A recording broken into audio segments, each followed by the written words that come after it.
Pois não, veja, é preciso ter muita consciência de que há uma enorme diferença entre o Brasil antes dos companheiros e o Brasil depois dos companheiros. Nós tivemos um intervalo de 13 anos e meio, o reino dos companheiros, como eu chamo, né, que pode ser de certa forma aproximado àquela antiga historiografia, ou ainda corrente, a historiografia ocidental, cristã, que divide a história ou a cronologia do mundo entre antes de Cristo e depois de Cristo, ACDC. Esse tipo de cronologia também vale para o Brasil, ACDC, antes e depois dos companheiros. No meio, nós tivemos um reino de 13 anos e meio de governos bizarros, digamos assim, se não exóticos. Isso vale particularmente para a política externa. Veja, em economia, o Lula no começo foi bastante cauteloso, porque ele já tinha perdido 3 eleições anteriormente, com programas tipicamente de esquerda, fez uma aliança com o grande capital, a burguesia, convidou um vice-presidente, um grande industrial mineiro, e preservou as políticas que eles detestavam, as chamadas políticas neoliberais, né? Superávit fiscal, superávit primário, responsabilidade fiscal nesse total, metas de inflação e um regime de flutuação cambial. Isso foi, de certa forma, preservado durante muitos anos no governo Lula, e para compensar essa orientação neoliberal, aliás, muito criticada pelos militantes de esquerda, muito criticada pelos acadêmicos gramscianos, eles fizeram uma política externa tipicamente esquerdista. O PT é um partido tipicamente esquerdista latino-americano, ou seja, anti-imperialista, anti-americano, socialista, aquela visão do mundo dividida em os ricos e os pobres, os oprimidos e os opressores, os hegemônicos no norte e no sul, os povos do sul que querem se libertar, toda uma concepção anacrônica que foi introduzida em política externa, não só pelos companheiros de estrito senso, mas por seus aliados diplomatas. Nós tivemos finalmente diplomatas à frente da política externa do Itamaraty durante esses 13 anos, não é? Primeiro Celso Amorim e Samuel Pinheiro Guimarães, que é o principal ideólogo do que eu chamo de lulopetismo diplomático, e essa política externa quis se diferenciar da política externa anterior, assim como eles acusaram falsamente, erroneamente, mentirosamente, de forma muito maldosa, terem recebido uma herança maldita do governo anterior, o que não é verdade. A herança maldita foi a deterioração das contas econômicas criada justamente na campanha presidencial de 2002, em que a falta de confiança da população, dos mercados, no que poderiam fazer os companheiros, levaram a uma alta de inflação, deterioração das contas externas, a uma depreciação muito grande, não só do real brasileiro quanto dos títulos da dívida externa brasileira, mas e na política externa, para compensar a manutenção da política neoliberal em economia, eles fizeram uma política externa muito à esquerda, ou muito progressista, ou muito alinhada com regimes simpáticos ou tidos por alinhados ao PT. Em primeiro lugar, algumas ditaduras pouco frequentáveis, não é? Cuba, e depois o chavismo, que deteriorou para um regime de força, e muitos ditadores africanos e do Oriente Médio. A política externa, então, foi apresentada como uma ruptura com a política exterior anterior, que teria sido, segundo essa versão maldosa, mentirosa do PT, uma política submetida aos ditames de Washington, submetida ao chamado consenso de Washington, que é um conjunto de regras, de reformas de política econômica, de estabilização, de boa condução da política econômica, uma política externa que estaria submetida a alianças com o Norte. Então passaram a considerar e até a chamar a sua política externa de ativa, altiva e soberana, e uma diplomacia sul-sul. Tudo isso é muito mais figuração do que a realidade. Tudo isso é muito pirotecnia, muito discurso, muita retórica. Na verdade, para todos os efeitos práticos, a diplomacia do lulopetismo não se diferenciou das grandes linhas da política externa tradicional, que foi sempre, digamos, alinhada com países em desenvolvimento, que foi sempre dando prioridade aos vizinhos da América do Sul, aos processos de integração, às negociações comerciais, ao multilateralismo, à conquista de uma cadeira no Conselho de Segurança. Vários aspectos não mudaram na substância, mas mudaram no rótulo. Então, eles usaram e abusaram da retórica, em primeiro lugar com essas caracterizações mentirosas, não é? Fraudulentas, como eu disse, assim como chamaram a herança recebida de herança maldita, acusaram a política externa de ser submissa, de ser alinhada com Washington, de seguir os ditames do neoliberalismo. Ora, o Brasil nunca foi um país neoliberal, nem por sombra, não é? Veja, o Lula sempre foi um grande homem de palanque, não é? Um grande discurseiro, fazia isso desde os seus tempos de sindicalista. E ele se beneficiou, por um lado, justamente pela estabilização da política macroeconômica criada pelo governo, os dois governos do Fernando Henrique Cardoso, aliás, desde que ele era ministro da Fazenda, em 93, que ele estabilizou o Brasil pelo Plano Real, depois o novo ajuste em 99, né, o regime de flutuação cambial, de responsabilidade fiscal, tudo isso criou as condições para que o Brasil crescesse. Então ele se beneficiou, em primeiro lugar, de um conjunto de condições de estabilidade macroeconômica que deixaram o Brasil preparado para crescer. O segundo fator foi o crescimento extraordinário da economia mundial. Desde antes do choque do primeiro choque do petróleo em 1973, a economia mundial não crescia tanto quanto cresceu na primeira década do milênio, né, nos anos 2000, e sobretudo o fator China, que foi extremamente relevante para o Brasil. A China vinha crescendo economicamente ao longo dos anos 80 e 90 e ela disparou realmente nos anos 2000. A China, nessa época, ela absorvia mais de 1/3 de todo o cimento mundial, de todo o ferro, minério, alimentos, energia, e a China foi um extraordinário insumo para o Brasil, não apenas de capturar os nossos produtos, as nossas matérias-primas, não é? Sobretudo agrícolas e minerais, como a fluxo de dólar, não é? Porque durante todos esses anos 2000, de grande crescimento da economia mundial e de grande demanda da China por produtos primários de diferentes países, mas basicamente do Brasil, a China se tornou o primeiro parceiro comercial do Brasil em 2009, superando os Estados Unidos, que tinham sido pelos 150 anos anteriores o primeiro parceiro econômico, comercial, financeiro, tecnológico do Brasil. A China se torna o primeiro parceiro comercial e passou a importar quantidades enormes de soja, de minério de ferro, de várias outras matérias-primas, inclusive petróleo cru. Foi uma época em que, por exemplo, o petróleo subiu a mais de $100 o barril. O Brasil exportava um pouco de petróleo cru, importava petróleo leve de outras regiões, mas agrícolas, a soja passou a valer quase $600 a tonelada, inundou de dólares os grandes produtores e exportadores de soja do Brasil. Minério de ferro extraordinário subiu a quase $200 a tonelada, né? 180 ou $185, comparado com os preços de hoje, menos de $40 a tonelada. Foi um verdadeiro mar, um oceano de dólares sendo despejados sobre o Brasil. Tudo isso habilitou o Lula não só a distribuir um pouco dessa riqueza vinda das exportações, não é? Que cresceram muito mais em valor do que em volume, distribuir internamente, fazer políticas sociais, como habilitou a sair pelo mundo como o grande construtor da renascença brasileira, né? Do crescimento brasileiro. E como sindicalista, grande orador, sabia encantar as suas plateias, falando para determinados públicos aquilo que eles queriam ouvir. Um discurso na África, outro na América do Sul, outro na Europa, outro nos Estados Unidos.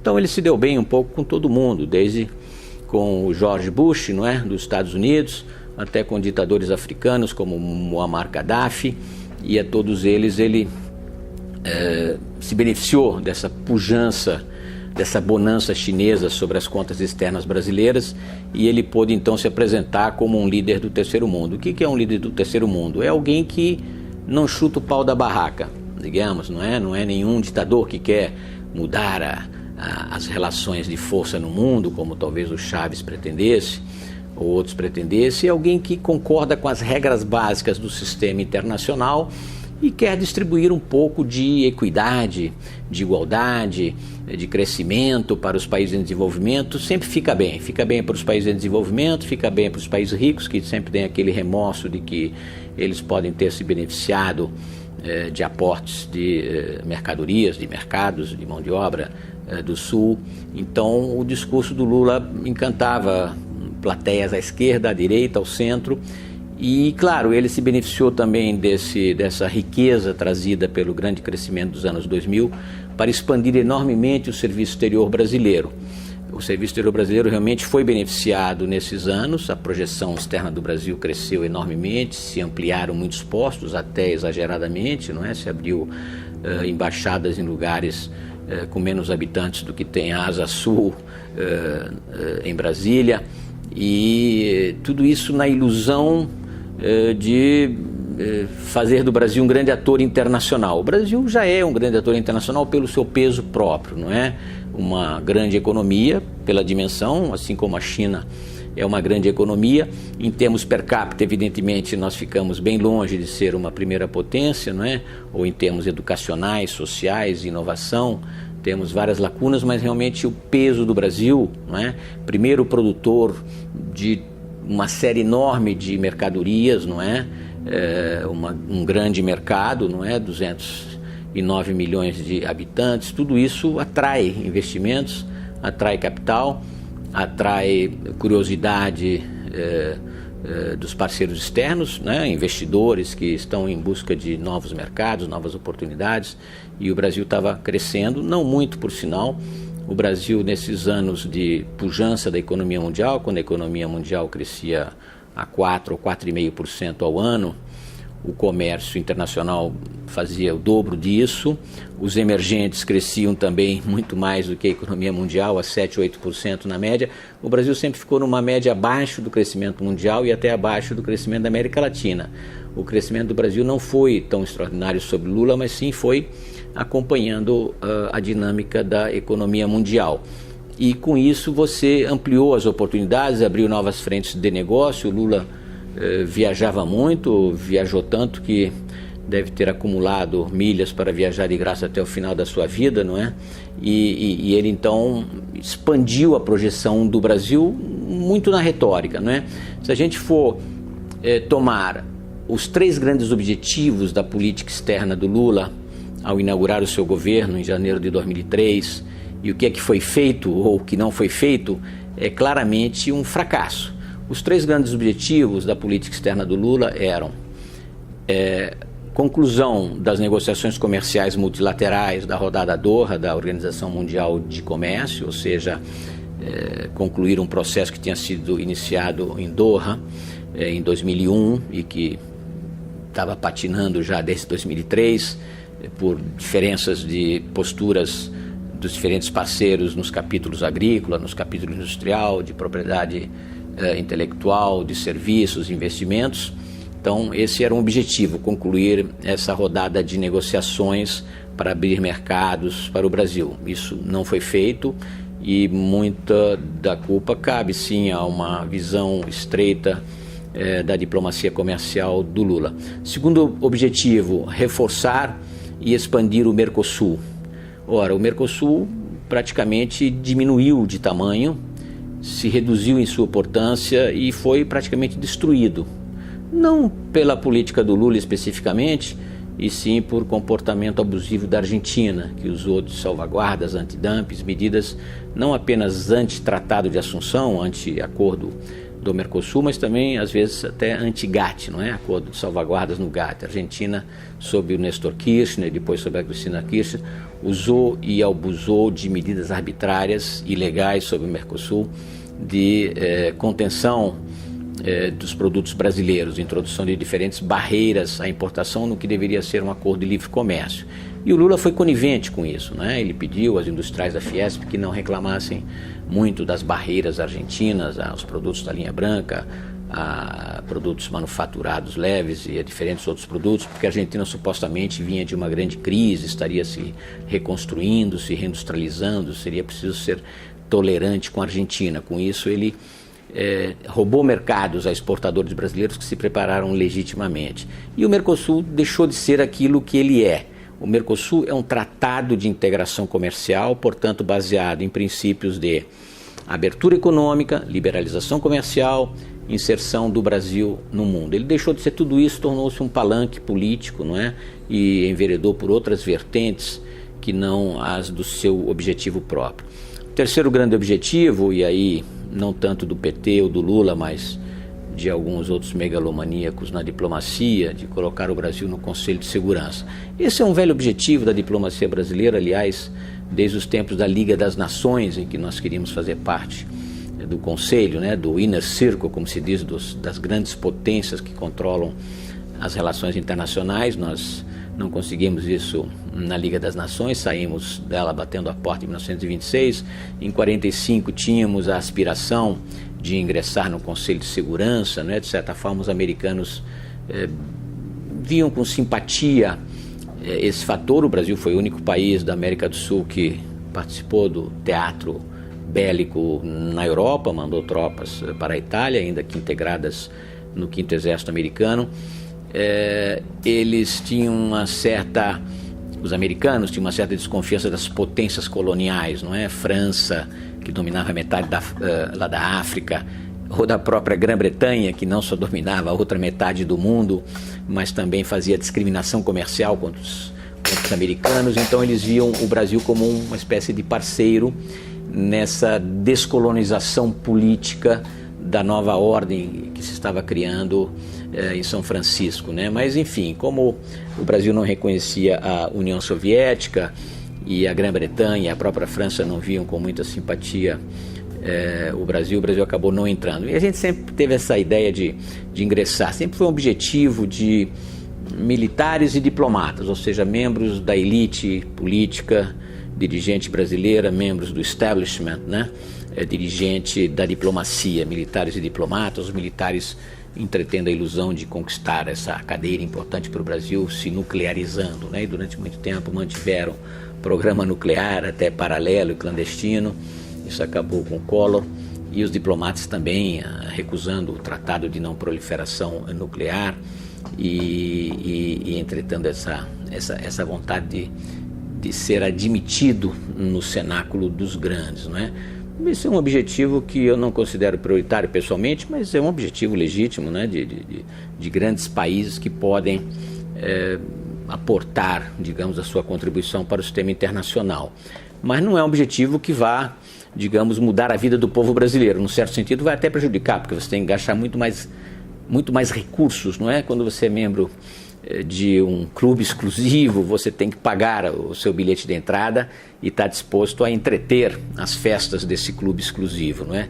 Entrar no Conselho de Segurança significa participar não apenas de missões de manutenção da paz, que se chama de peacekeeping, né? E nós participamos de várias, mas sobretudo de missões de imposição da paz, ou seja, de peacemaking, né? Ou seja, combate, violência, responsabilidade na morte de soldados brasileiros ou civis estrangeiros, e tudo isso é muito complicado, não é? Então eu não considero pessoalmente o Conselho de Segurança um objetivo prioritário para o Brasil, mas muitos diplomatas o consideram. O Lula, provavelmente, o PT nem tinha esse objetivo originalmente, mas ele foi incitado por alguns militares ou por alguns diplomatas, sobretudo, que colocaram nele essa perspectiva, e daí ele saiu tomando uma série de iniciativas em favor disso. Como eu disse, viajando pela África, né? A África é o continente que mais tem representação na Assembleia Geral, 54 estados, se não me engano. Mas uma decisão como essa, ou seja, a reforma da Carta da ONU e a admissão de novos membros no Conselho Internacional, não vai ser decidido por um voto da Assembleia Geral, ainda que votem a favor 180 países, não é?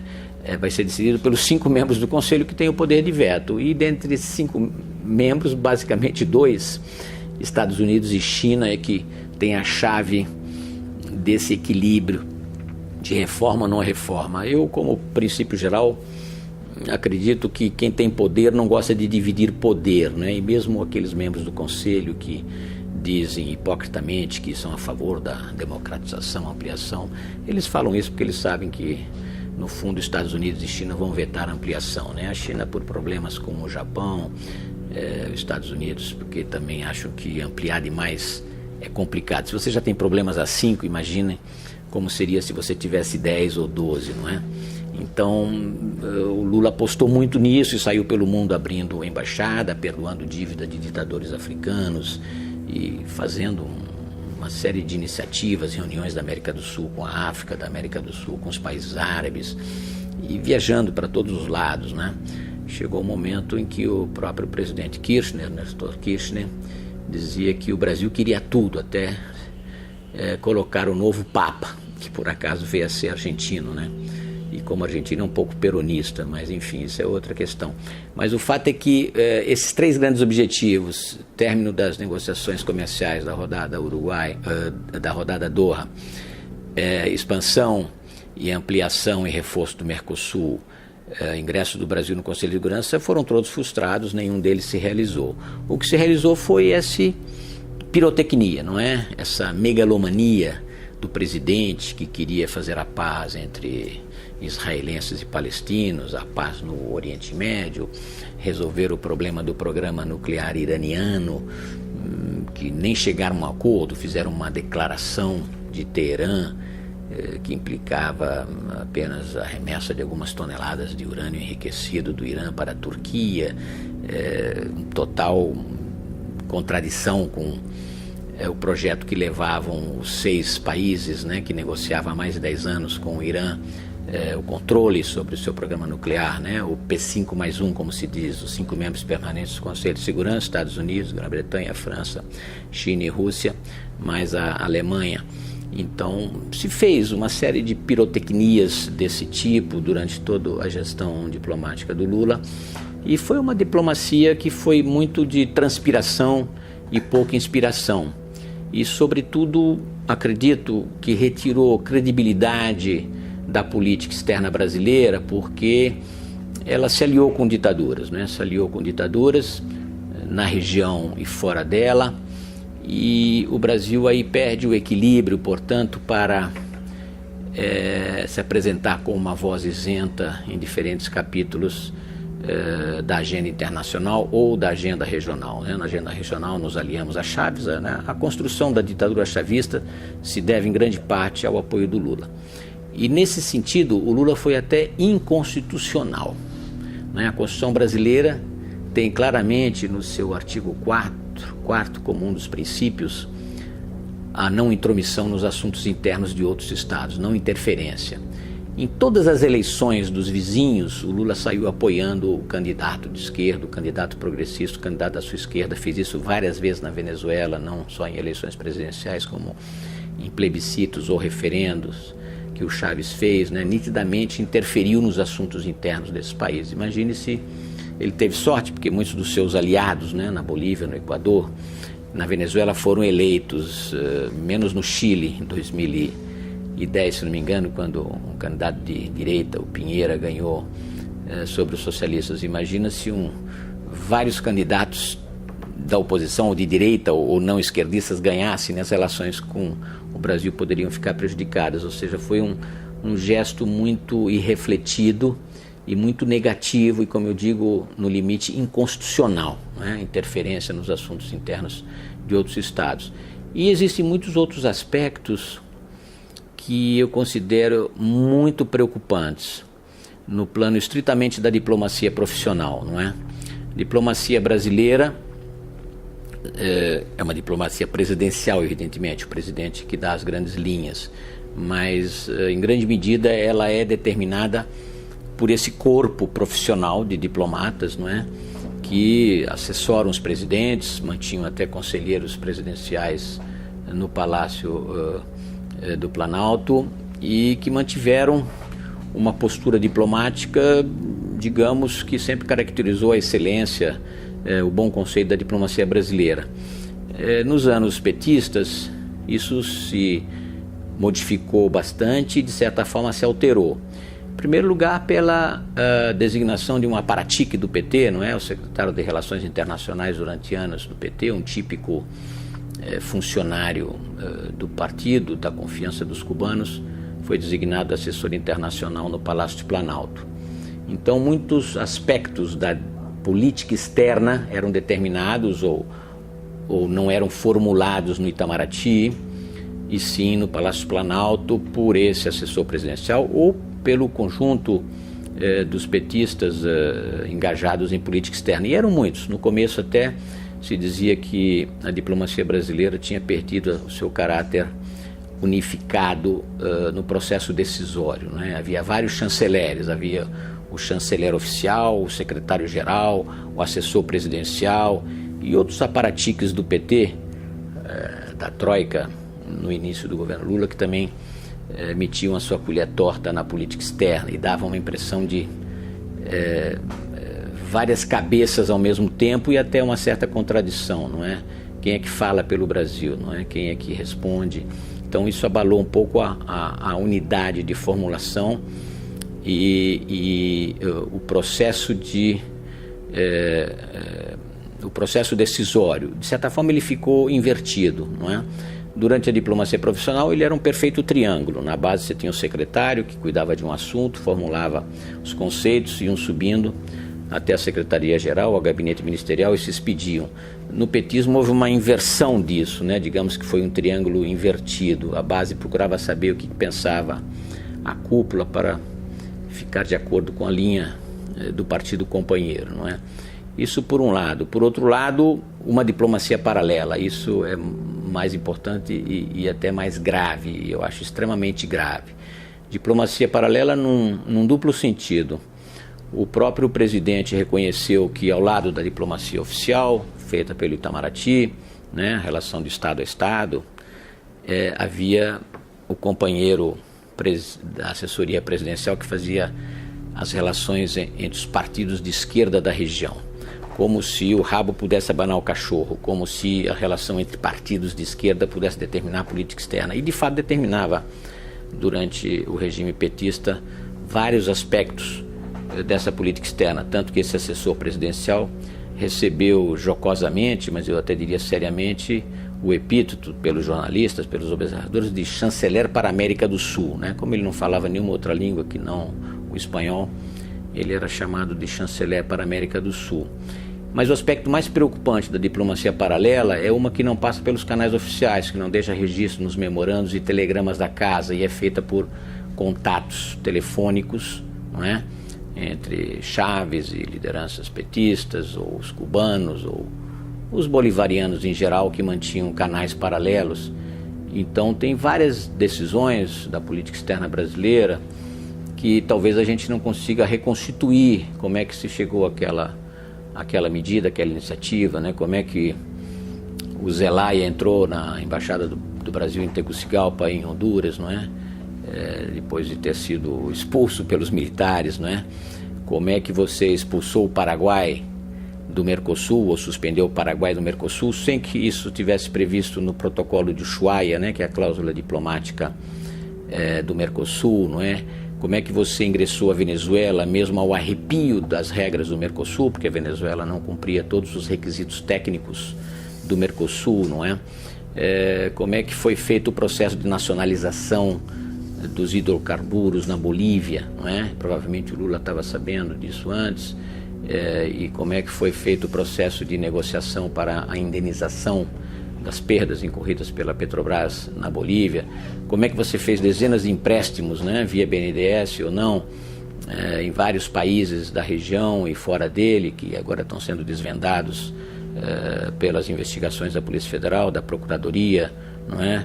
Pela Operação Lava Jato, empréstimos superfaturados, com interferência indevida do presidente no BNDES e com propinas, né? Todo um propinoduto que se passou. Foi um regime de corrupção. Eu não hesito em dizer que de 2003 a 2013, a 2016, na verdade, nós tivemos uma organização criminosa no poder, não é? Que se aproveitou disso para assaltar o Estado, assaltar o povo brasileiro e que, de certa forma, também manipulou muito da diplomacia brasileira nesses anos, né? O que ficou sob responsabilidade do Itamaraty foi sendo conduzido nos cânones tradicionais, com alguma interferência externa, mas muito foi determinado fora do Itamaraty, não é?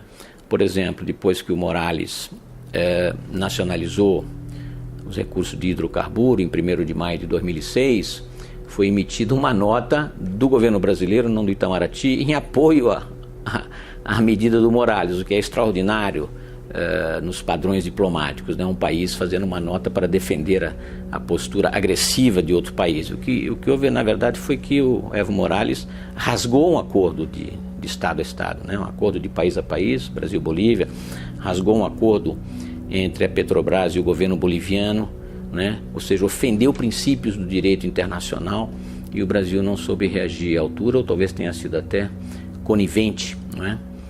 Com essas medidas, porque era uma medida tomada entre companheiros, entre aliados da mesma causa ideológica. Esses eu acredito que são fatores muito perturbadores para a nossa diplomacia nesses 13 anos e meio de regime dos companheiros. Fatores que talvez a gente nunca venha a ter um esclarecimento completo, porque justamente faltam documentos, não há um devido registro nos anais da diplomacia, em forma de memorando, telegrama, comunicações, ofícios, que possam desvendar como é que você tomou determinadas posições, determinadas decisões, determinados financiamentos, né, que hoje se revelam terrivelmente fraudulentos e danosos para a economia brasileira.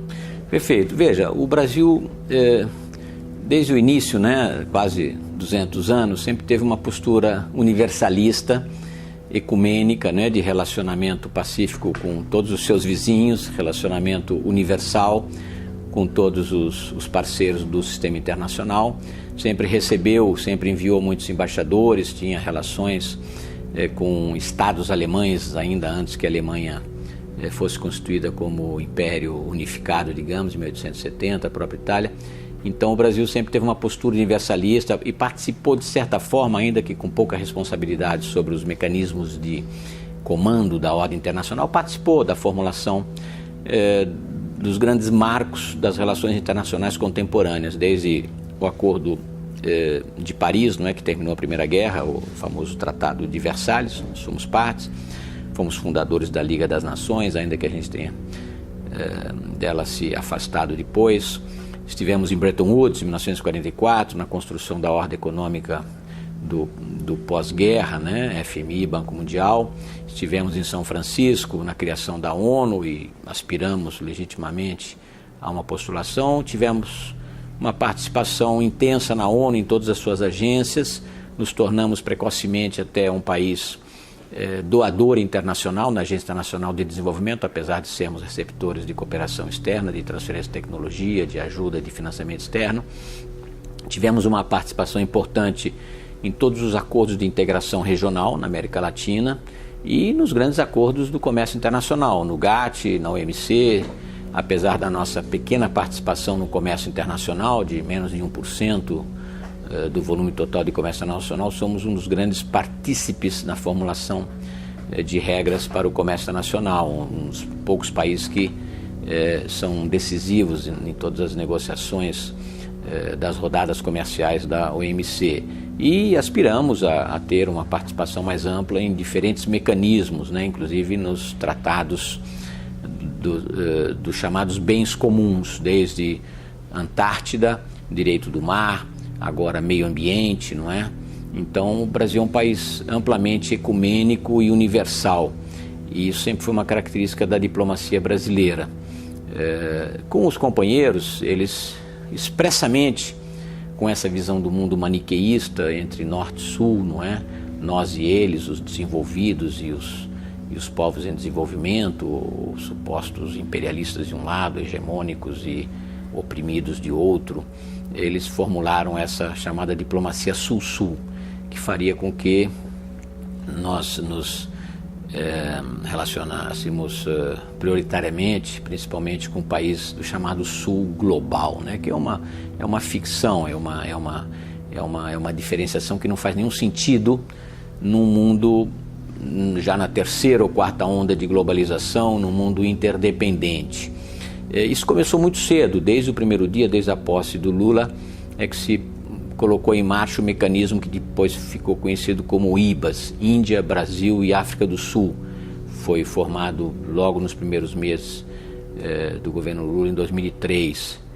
E, paralelamente, tinha a proposta de um economista de um banco de investimento, né, o Jim O'Neill, do Goldman Sachs, que propôs essa sigla BRICS, ou BRIC, na verdade, Brasil, Rússia, Índia e China, para mercados para investidores, ou seja, grandes países, grandes recursos e crescimento potencial positivo, portanto, oferecendo muito retorno para os investidores institucionais, individuais dos países mais avançados. Mas do que era um conceito puramente econômico ou puramente de investimento, né, de mercados, foi transformado numa sigla diplomática, né, por iniciativa do chanceler russo e do chanceler brasileiro, e logo se deu essa roupagem diplomática ao BRIC, que depois a China, ao incorporar a África do Sul, que é um país que não responde aos critérios originais do BRIC, né, de grandes países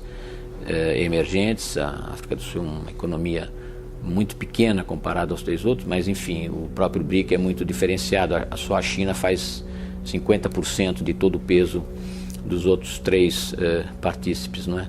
Mas enfim, o BRIC também é uma construção que se encaixa nesse conceito do Sul global.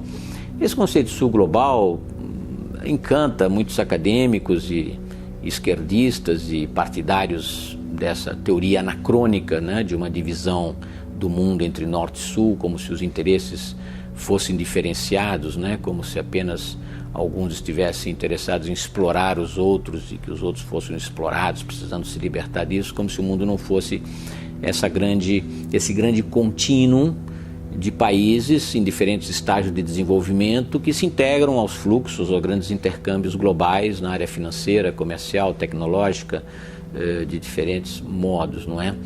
A formulação de uma política Sul-Sul me parece ser não apenas exótica, canhestra, bizarra, mas estúpida, basicamente estúpida, né? Porque quando você pensa em dotação de fatores, não é? Cada país tem a sua dotação de fatores, alguns mais, outros menos. Quando você pensa em intercâmbios globais, os povos mais ricos são aqueles mais abertos à interdependência global, ao comércio internacional, às trocas em geral, não é?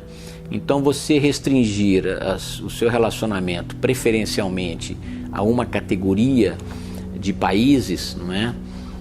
E não ao conjunto da humanidade para aproveitar todas as dotações e o que de melhor cada um tem a oferecer, quando você restringe isso, é como se você usasse uma viseira, né?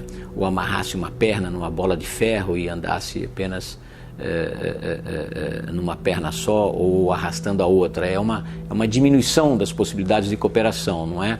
Imagino que o país como o Brasil, em lugar de se aliar apenas a países subdesenvolvidos, deveria estar buscando cooperação em quaisquer áreas que lhe garantisse, né, grandes mercados consumidores das suas matérias-primas, e eles não estão tanto no norte quanto no sul emergente, justamente, né, que começa a crescer e ter renda para consumir vários produtos, ou tecnologia, know-how, conhecimento, financiamento, está preferencialmente nos países ditos hegemônicos. É claro que o Brasil nunca deixou de fazer isso, né, mas o governo petista, a sua diplomacia, criaram esse viés sul-sul e passaram a investir muito nessa vertente do sul, até equivocadamente, não é? Você fazendo essas alianças, esses blocos, né, tipo IBAs ou BRICS, como se houvesse algo de naturalmente homogêneo e positivo apenas pelo fato de serem grandes países do sul, grandes países não hegemônicos, não potências coloniais do passado, né?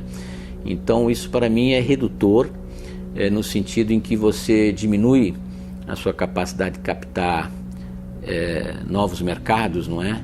E basicamente a proposta do Lula e do Celso Amorim de introduzir uma nova relação de forças no mundo, né? Como se você fosse unir os oprimidos para adquirir mais poder no mundo internacional, é uma visão muito errada, não é? Porque você cria esse ambiente confrontacionista, né? Que talvez seja típico do mundo sindical, né? Dos trabalhadores contra os patrões ou dos desenvolvidos contra os subdesenvolvidos, que é anacrônica e atrasado, né? Corresponde àquela visão antiga, errada, equivocada, de que os ricos são ricos porque exploraram os pobres. Não é bem assim, né? Eles são mais ricos porque eles têm mais produtividade, mais ciência, mais tecnologia, mais educação, mais organização, mais democracia, mais respeito aos direitos humanos, né?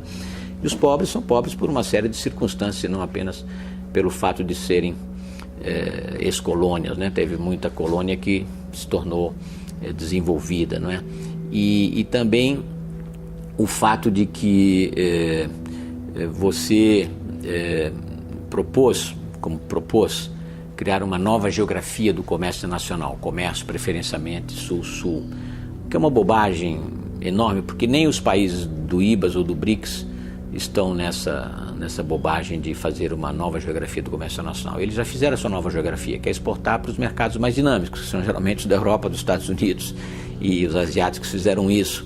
Não é à toa que nos últimos 20 anos ou mais, os asiáticos conquistaram imensas frações, digamos, do comércio internacional, né, a participarem ativamente dos mercados mais elásticos, mais dinâmicos, e a América Latina em geral, o próprio Brasil, teve a sua participação diminuída ou estagnou.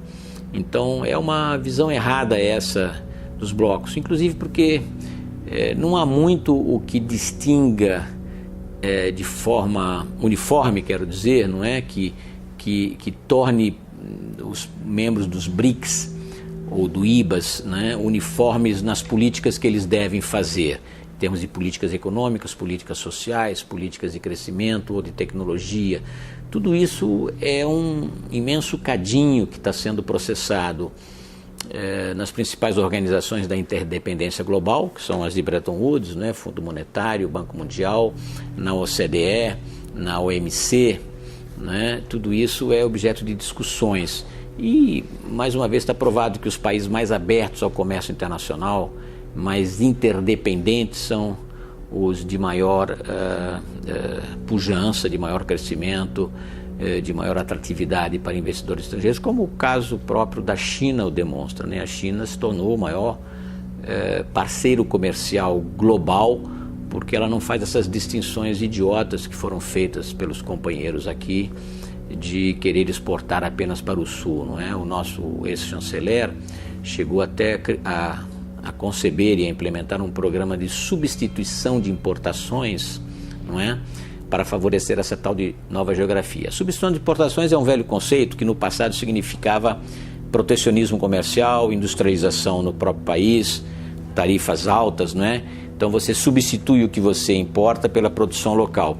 Na concepção dos companheiros e do chanceler, a substituição de importações significaria o seguinte: aqueles produtos que o Brasil precisa importar, ou porque não produz suficiente, porque não tem a oferta interna, ou porque ele não é competitivo e necessariamente ele importa mais barato de outros países, deveriam deixar de importar de países ricos, poderosos, para importar de países pobres, mesmo que fosse mais caro relativamente. Isso dizia o Lula pessoalmente. Já ouvi ele falando isso para os industriais da Fiesp, não é? Vamos ajudar os nossos irmãos da América Latina, que são mais pobres que a gente, vamos importar, mesmo que seja um pouco mais caro e de menor qualidade, mas é para ajudá-los. Nenhum industrial ou comerciante é idiota a esse ponto, né, de importar mais caro só para beneficiar vizinhos, em lugar de realizar o seu lucro, que é importar pelo menor preço possível e vender o mais caro possível, que é a lógica dos mercados capitalistas, não é? Só idiotas podem fazer uma proposta desse tipo. E isso foi feito, né, a nível do governo Lula, a nível do Ministério das Relações Exteriores. Evidentemente que não causou nenhum efeito, porque, como eu disse, como as importações são feitas pelo setor privado, não pelo governo, ninguém foi idiota a ponto de seguir essa consigna estúpida. Mas se fez essa preferência em vários acordos, não é? Inclusive acordos sob suspeita hoje, né, no BNDES, né? Muito se cantou as vantagens do BNDES como grande exportador de serviços e promotor de empresas brasileiras em nível regional e global. E a gente hoje descobre que muito disso estava vinculado a trapaças, não é? A interferências indevidas do presidente junto a ditadores de outros países, não é? E favorecimento em troca de propinas, vantagens pessoais e grandes lucros para esses capitalistas promíscuos, né? Isso é uma fase extremamente negativa para o Brasil, não só para a sua política externa, estrito senso, mas para o governo como nação, não é? O Brasil figura num dos últimos lugares da transparência internacional na percepção da corrupção, não é? É um índice bem mais qualitativo do que quantitativo, mas a gente está vendo pelas investigações receitas a ponta de um iceberg provavelmente muito maior de imensa corrupção nos assuntos internos e também, infelizmente, nos assuntos externos. Isso diminui muito a nossa credibilidade internacional, né? Um investidor estrangeiro, um grande capitalista, um detentor de marcas e fábrica de inovação em software, em tangíveis e intangíveis, ele está sempre pesquisando mercados globais, mercados locais, né, mercados internacionais para seus próximos investimentos, que tem um horizonte de 3, 4 anos de pesquisa, mais uns 2 anos de análise e depois mais um horizonte de 5 a 10 anos de implantação, não é?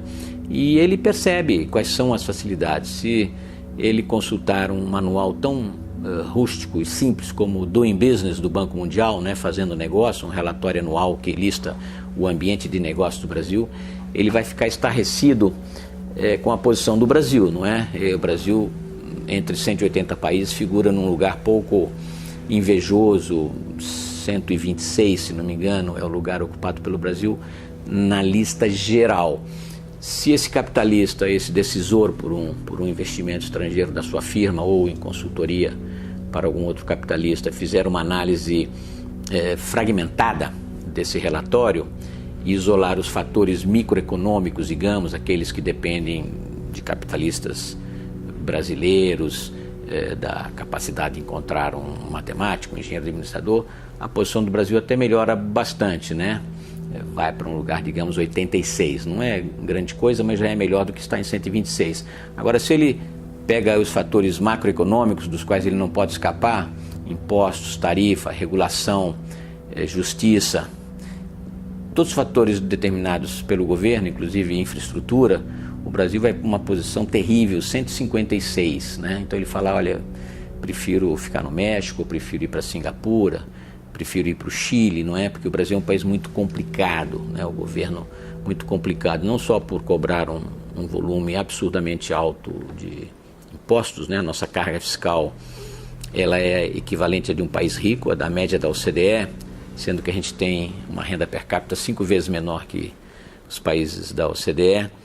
E não é só o volume de impostos que você paga, né? Pelo Doing Business você verifica que o volume de homens-hora para cumprir a burocracia da Receita Federal, independentemente se você paga 10, 15, 20 ou 30% do faturamento como impostos, o quanto você engaja na burocracia para ficar em ordem com o fisco, o Brasil tem um volume extraordinariamente elevado de horas, né? Para a média da OCDE, que deve ser 180 homens-hora ao ano, e para a média da América Latina, que é, se não me engano, 480 homens-hora por ano, ou seja, 3 ou 4 vezes superior, o Brasil, segundo esse relatório do Banco Mundial, vai a 2.600 homens-hora por ano.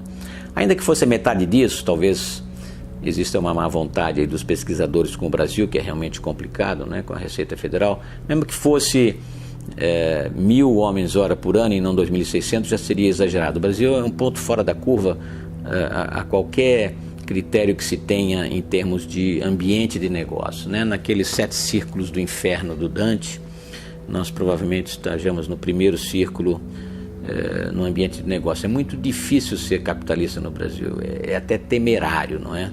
Porque a Receita é um órgão perfeitamente fascista que emite dezenas de regulações por dia, que inferniza a vida de qualquer capitalista, grande, médio ou pequeno. Então, esse ambiente de negócios é muito negativo, sob qualquer ponto de vista, para a atração de investimentos e, portanto, para a credibilidade externa do Brasil, né, como um grande parceiro, não é? Nós somos muito protecionistas, né? Nós vamos começar agora novamente uma nova rodada de negociações com a União Europeia para ver se o Mercosul conclui um acordo de liberalização comercial, que não é nem livre comércio. Eu sou muito cético quanto a isso. Acho que não há muito ambiente atual no sistema internacional, não é culpa do Brasil apenas, não é só o Brasil que é protecionista, os europeus também são protecionistas em agricultura, mas eu quero dizer que o Brasil não é um país muito propenso a se integrar ao mundo, né? A se inserir na globalização. O Stalin, né, que é conhecido, o grande ditador soviético, que, a diferença do Trotsky, era a favor da Revolução Internacional.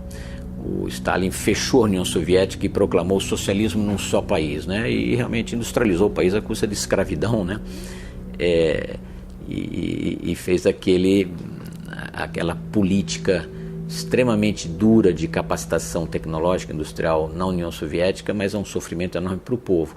O Brasil, de certa forma, nos últimos anos, né, na política desastrosa da Dilma e do Manteiga, praticaram o stalinismo industrial, fecharam o país ao comércio internacional, né? O Inova Auto é o stalinismo industrial, é achar que você vai ter uma indústria automobilística que tem um conceito mundial hoje apenas restrito ao mercado interno e taxando pesadamente, até abusivamente, segundo as regras do GATT, o conteúdo importado, né? Fazendo obrigação de conteúdo local, senão pagaria um adicional de IPI abusivo, não é? Então, todos esses erros de política econômica cometidos pelos companheiros e erros de política externa prejudicaram enormemente o Brasil, né? Que recuou em todos os indicadores internacionais de competitividade e de produtividade. O Brasil recuou muito nos anos Lula, né? Eu acredito que a organização criminosa que nos comandou desde 2003 fez o Brasil recuar muito na qualidade das políticas econômicas, desmantelamento de instituições, no parlamento sobretudo, e uma erosão moral, né? Sobretudo no plano moral, o Brasil se descobriu um país dominado por sanguessugas, né? Por ratazanas, e isso atinge muito a autoestima, e sobretudo quando você transmite essa imagem, né? Que o exemplo vem de cima. O pequeno guarda da esquina também se sente habilitado a roubar, a trapacear, a fraudar, e é um ambiente muito deletério, né, para a confiança da população, dos investidores estrangeiros na capacidade desse país de ser um parceiro confiável. Eu acho que esse intervalo, né, entre o AC e DC, antes e depois dos companheiros, esses 13 anos de dominação criminosa sobre a política do país e de erosão moral da política e de equívocos, muitos equívocos cometidos em política econômica, no petróleo, na energia em geral, na eletricidade, na política industrial, e muitos deles a gente descobre que não são apenas equívocos, né? Derivados da inépcia, da incapacidade, da incompetência dos petistas, talvez tenham sido equívocos deliberados para provocar perdas ou para provocar desvios, né? Uma empresa como a Sete Brasil, por exemplo, criada para construir plataformas offshore para a Petrobras a um custo extorsivo, né, pela regra de conteúdo local imposta à Petrobras de compra local ou pela preferência à compra nacional de até 25% do preço final. Todas essas são regras criadas não só para isolar o Brasil do mundo, esse stalinismo econômico que os companheiros preferiram, mas também provavelmente feitas para fraudar, desviar recursos, roubar e criar um ambiente de propina, não é? Tudo isso foi muito nefasto para o Brasil, a gente descobre isso com muita tristeza, não é? Esperemos que a gente se recupere disso. Certamente que a grande destruição lulopetista na economia vai demorar vários anos para ser reparada, e o grande desvio do lulopetismo diplomático está sendo superado aos poucos. Acredito que a gente volte progressivamente aos cânones normais da diplomacia brasileira. Algumas heranças ficam, não é? Não só na área econômica, como na área diplomática, algumas alianças que foram construídas para que o Brasil não perca a credibilidade serão mantidas durante algum tempo ou vão se dissolver progressivamente, não é? E que o Brasil volta a se integrar no conceito internacional. Por exemplo, a OCDE. A OCDE é uma espécie de... já era um clube de países ricos, hoje não é mais, hoje é um clube de boas práticas econômicas, né? Já integrou o Chile, antes de integrar o México. Colômbia já foi admitida para ingressar, a Argentina está pedindo, o Peru está pedindo, o Brasil vai ser um dos últimos países a ingressar na OCDE, o que é uma vergonha, porque finalmente é um país capacitado industrialmente, né? Com um empresariado muito ativo, muito instruído, ainda que colocado sob a proteção do Estado e se beneficiando de políticas setoriais introvertidas, não é? Ainda assim, o Brasil é um país que tem uma base econômica considerável, que podia estar ingressando nesse clube de boas práticas econômicas, que são políticas sólidas, fundamentadas, né? Que não ofendem as contas públicas, que não manipulam o câmbio, que não gastem excessivamente para que a gente tenha que pagar juros elevados demais por necessidades de financiamento do Estado, que não produzam inflação, não é? Enfim, são poucas coisas que o Brasil precisaria fazer para se consertar. Eu digo poucas no cômputo global, ainda que sejam muitas e muito exigentes, como mudanças regulatórias, né? O que é um país desenvolvido? O país desenvolvido é aquele que mantém uma taxa de crescimento econômico sustentada ao longo do tempo, não é? E que, ainda que em números modestos, né, não precisa ter taxas chinesas de crescimento. Os Estados Unidos, a maior parte da Europa Ocidental, cresceram ao longo de 1,5 século com taxas relativamente modestas, algumas recessões, mas na prática mantiveram políticas fiscais estáveis, não é? Endividamento público contido. Então, se a gente for fazer um cômputo, digamos, dos requisitos ou dos elementos para um crescimento econômico sustentado, com transformações tecnológicas e distribuição social da riqueza, eu diria que, e tudo isso é parte do desenvolvimento, né? O desenvolvimento é uma noção muito qualitativa, né? E tudo isso que requer que o Brasil tenha um crescimento sustentado. Bom, como é que se faz um crescimento sustentado? Em primeiro lugar, com uma macroeconomia estável, né? Ou seja, inflação baixa, contas públicas baixas, juros de mercado, câmbio de mercado de preferência ou levemente competitivo, não é? Que é o que o Brasil não teve durante muitos anos, né? Poucos países na história econômica mundial tiveram 8 moedas, sendo 6 no espaço de menos de uma geração, de menos de 15 anos, não é? Dos anos 80 aos anos 90 nós tivemos 6 moedas, o que é um sinal extraordinário de fracasso. Então, macroeconomia estável é o primeiro requisito para o crescimento sustentado. Segundo requisito é competitividade microeconômica, ou seja, um ambiente sem cartéis, sem monopólios, né? Com muita competição, que isso é que faz com que as empresas tenham que oferecer aos seus clientes produtos baratos e de boa qualidade. Competição é essencial. O Brasil sempre viveu em monopólios e cartéis. Até hoje a gente tem poucos ofertantes em telecomunicações, em telefonia, em internet, não é? Que faz com que a gente pague um preço extremamente elevado, mas isso durante toda a nossa história. Sempre tivemos reis do aço, reis do cimento, reis disso e daquilo, ou seja, setores cartelizados, monopolistas. Então, competitividade é o segundo elemento essencial para um processo de crescimento sadio. O terceiro elemento eu colocaria a boa governança em todos os setores, né? Não só nos 3 poderes, mas basicamente um executivo confiável, um Estado não muito inchado, o nosso infelizmente é muito inchado ou ineficiente, uma justiça funcional, né? Quando a justiça demora 8 anos em média, como parece que é a média no Brasil para a resolução de um caso, isso é uma denegação de justiça. Isso incorre naquilo que os economistas chamam de custos de transação, não é? Então, uma boa governança é uma condição essencial para que os negócios fluam num ambiente regulatório propenso a negócios privados, criação de emprego privado e não tão dependentes do Estado.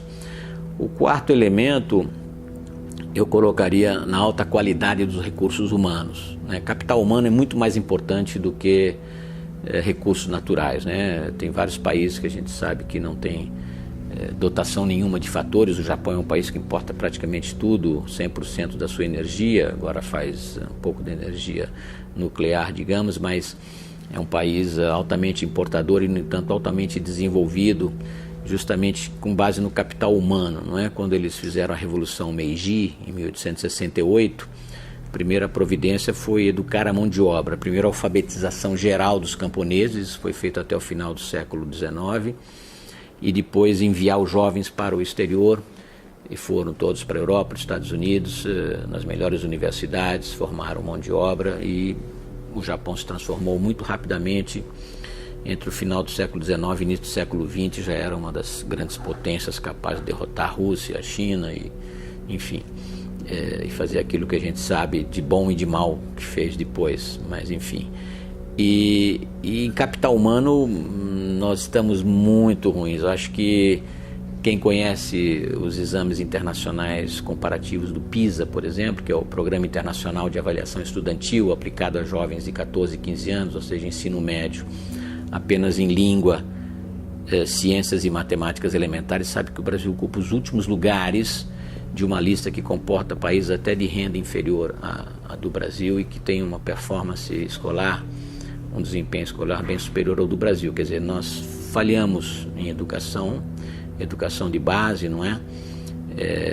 Devido a esse freirismo, né? Essa ideologia Paulo Freire, que é o patrono, infelizmente, né? O patrono da educação brasileira, um grande idiota, né?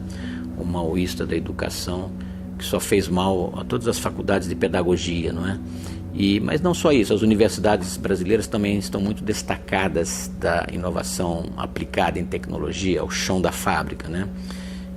Preconceito contra patentes, contra negócios com empresas.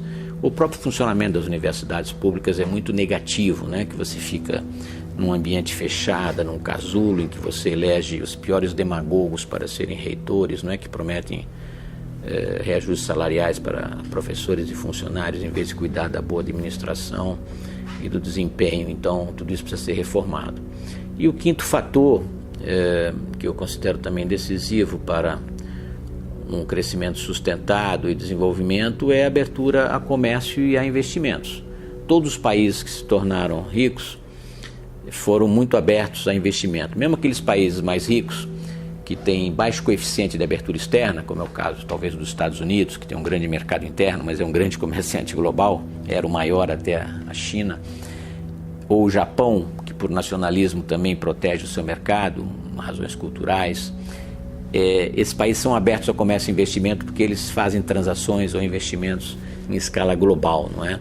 E o exemplo da Ásia é patente. A Ásia, nos anos 60, tinha uma participação mínima no comércio internacional, talvez de 4%, e a América Latina tinha mais de 12% do comércio internacional, e a situação se inverteu completamente no período recente, né? A Ásia ocupa mais de 20% do comércio global e a América Latina recuou para 4%, talvez, e basicamente matérias-primas e não manufaturas como as da Ásia, não é? E, sobretudo, a Ásia se inseriu nas cadeias de maior elasticidade e renda, não é? de produtos eletrônicos, com um grande crescimento anual de consumo. E isso fez com base em investimentos estrangeiros, em capacitação própria, em educação, o que a Ásia também fez. Isso explica que um país que, em 1960, por exemplo, a Coreia do Sul, tinha uma renda per capita que era exatamente 50% da nossa. Nós tínhamos, na época, $600 de renda per capita, eles tinham 300. Hoje a Coreia do Sul tem 35 mil ou mais de renda per capita, a gente continua atolado nos 10 mil, com tendências até a recuar, dependendo do câmbio ou da recessão do Brasil, não é? Talvez eles tenham feito tudo certo, corretamente, e nós fizemos tudo errado, mas é preciso refletir sobre essas recomendações. A Ásia não foi assim uma maravilha também, teve protecionismo, teve estatismo, né?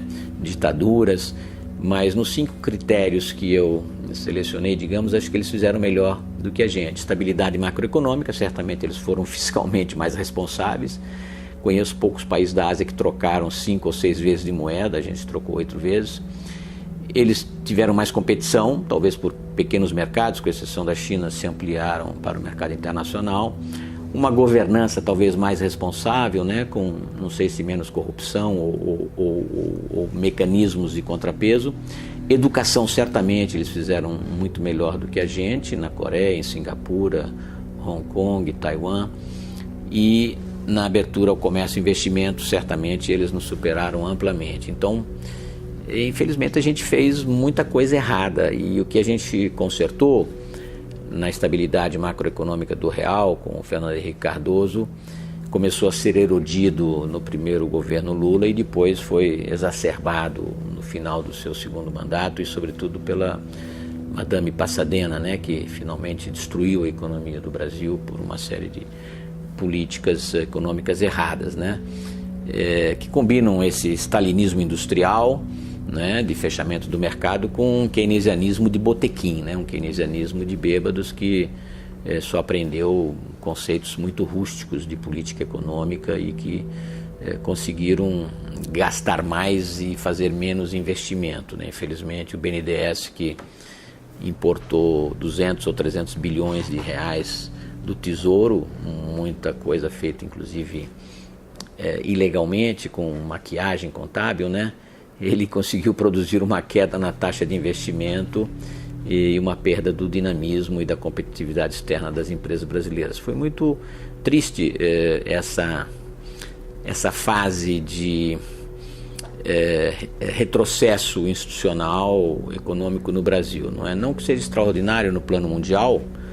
Nós temos o próprio exemplo da China, né, que era o país mais avançado do mundo até o século XVI ou XVII, em termos científicos, culturais, até que um imperador idiota resolveu fechar a China, e aí os europeus, quando chegaram 2 séculos depois, dominaram e humilharam a China, né? E a China decaiu durante mais de 200 anos, né? De maior economia planetária, se transformou numa economia medíocre, né? Saiu de 33% do PIB mundial até 1800 para menos de 5% do PIB mundial, sob o maoísmo delirante que destruiu a China, não apenas demograficamente, né, pelo grande salto para frente, pela revolução cultural, como culturalmente, e a isolou, e depois ela se recompôs e hoje volta a ser um grande ator econômico mundial, ainda que mantendo suas características imperiais e autocráticas de toda a sua história. Ela é um grande ator econômico internacional, né?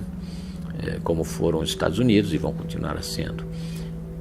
Argentina, ao lado da gente. A Argentina é um país que era um dos mais ricos, não só da América Latina, como do mundo, 100 anos atrás, né?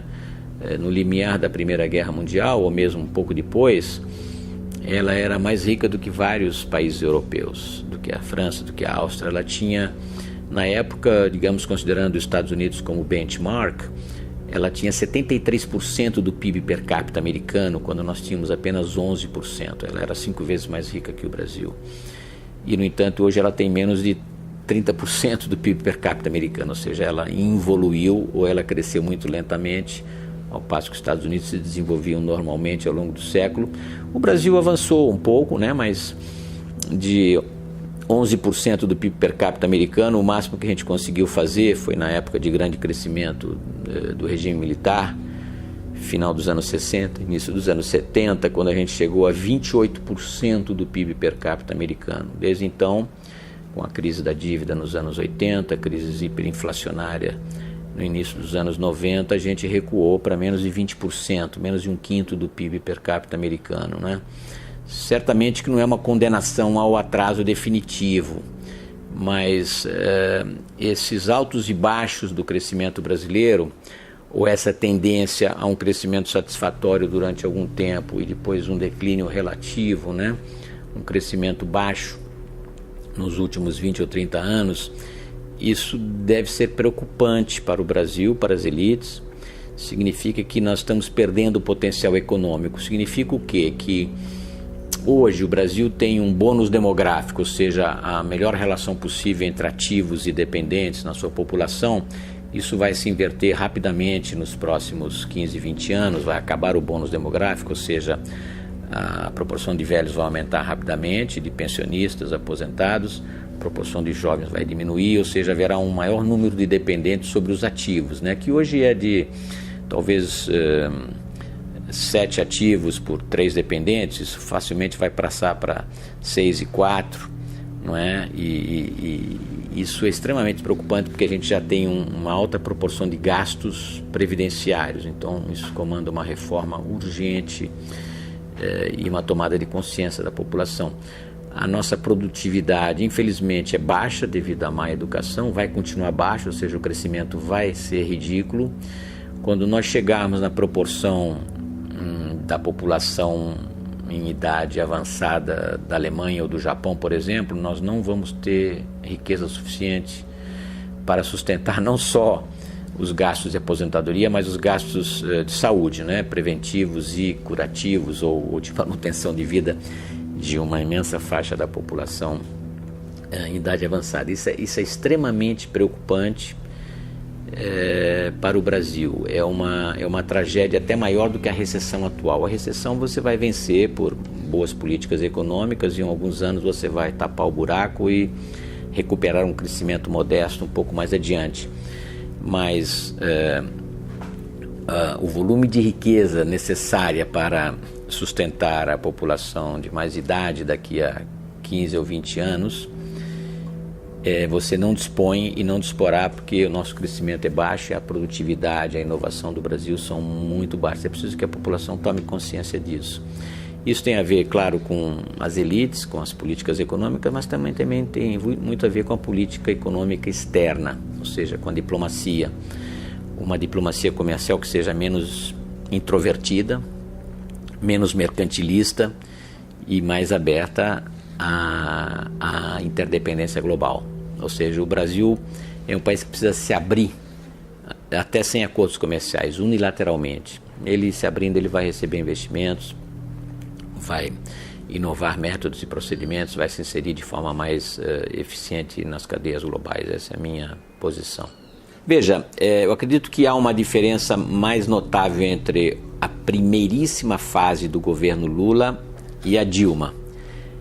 Digamos, um declínio irresistível, né? Mas numa primeira fase do governo Lula, até pela perda de confiança dos mercados nele e no PT, que fizeram que ele perdesse 3 eleições precedentes, sendo as 2 anteriores no primeiro turno das eleições contra o Fernando Henrique Cardoso, ou seja, uma falta de confiança total, não só dos mercados, das agências de classificação de risco, mas da própria classe média, não é?